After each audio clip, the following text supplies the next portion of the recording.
Hello, everyone, and welcome back to Soul Stained Ink. My name is Beth, and I am here today to talk to you about the new update for the Children's Literature Book Club. Uh, so, in 2025, we are dropping the classic at the beginning of the book club's title, and we are just going to be the Children's Lit Book Club. Several of the books will still be considered classic titles, but we're going to throw in some different prompts, some newer books, newer authors, and just see where the year takes us. We did complete over the last couple of years reading several of the European, classic literature, and it was mostly American authors. I would like to get away from that, but also just give us a chance to expand what we're looking at. Um, I'm sure you all already know, but I am getting my PhD in children's literature, specifically middle grade lit. So we are looking at, are these classic books more middle grade, younger children's books? A lot of them, like Peter Pan, Charlotte's Web, things of that nature, are being read to like second and third graders when they're really meant for more fifth, sixth grade, etc. I maintain that Peter Pan should actually be a YA book, but that's just me. Um, so, as I mentioned, we're using some prompts and just some like author names as well as some specific books. I've put them all on these little slips of paper. This was not my doing, but Melody, I guess, put that on the wall yesterday. It was a good visual for you. Um, I have this little thing and this big thing, and I'm putting them in the cauldron as well. And that way, if you guys have anything that I didn't think of or put down that you want to add to it, you just leave me a comment, shoot me a message. I'll add it to our cauldron. But let me tell you what is in there right now. So, first of all, I do not have January's pick in the cauldron because I've already decided that we are going to be reading The School at the Chalet by Eleanor Brent Dyer. It is the first in the Chalet School series. This is one of Fiona from over at Reads and Eats. It is one of her absolute favorite series. When I looked it up, it said there's 58 books in the series, but we only need to read the first one, or if you have completed the first one and want to move on to whatever is next in your read of them, feel free to do so.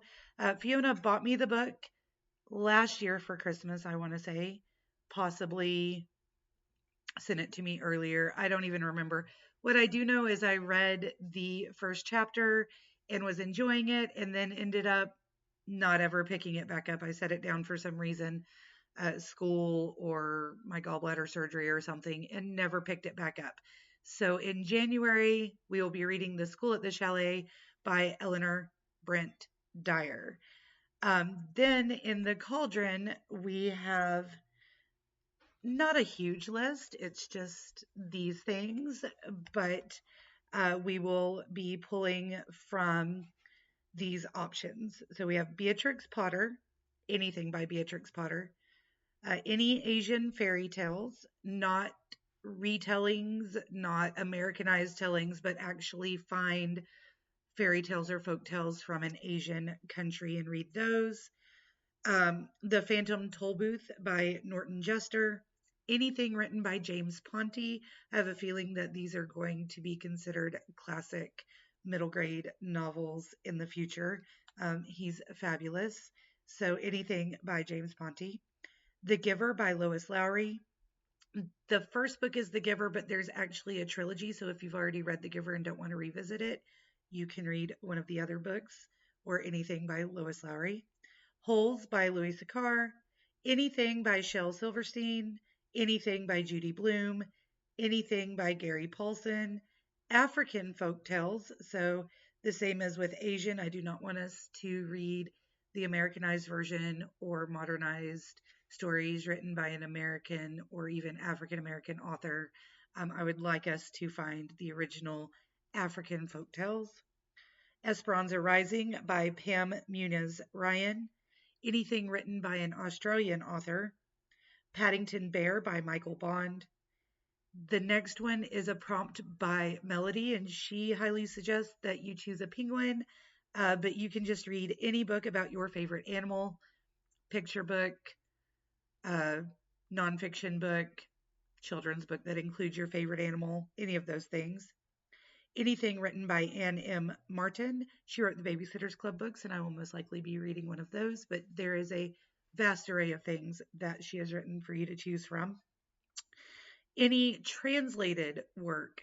I would highly suggest things like Carlos Ruiz Zafon or Juan Villoro books, but those are both um, Spanish authors.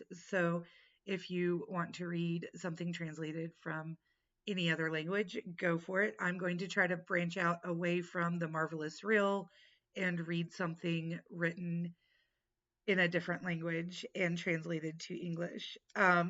We also have The Snowy Day by Ezra B. Keats. This is a picture book. We also have Your Favorite Childhood Picture Book and anything written by Cornelia Funk or Funky. I'm going to reread Inkheart, which is amazing. But if you would like to read anything else she has written, that would be fabulous. So that is what we've got in the cauldron currently for the 2025 Children's Literature Book Club. I would love to know if you're going to be joining us, if you have any other suggestions to throw in the cauldron, any of that. Remember, this is every month for the whole month. Just pick up whatever the book is or something similar by the same author, whatever. During that month, we do have a Discord, or you can comment on the videos to discuss what we are reading. The School at the Chalet is January's pick, and I cannot wait to see who's going to join us and have the discussion on that. I know Fiona has been waiting for years for me to pick this up, so hopefully she is happy with my choice. I did not discuss it with her before, just throwing it out there. But I can't wait to see what she has to say about it and what you guys have to say about it. That is all for now. I hope you all decide to join us, and I will talk to you again soon. Until next time, stay safe out there, guys.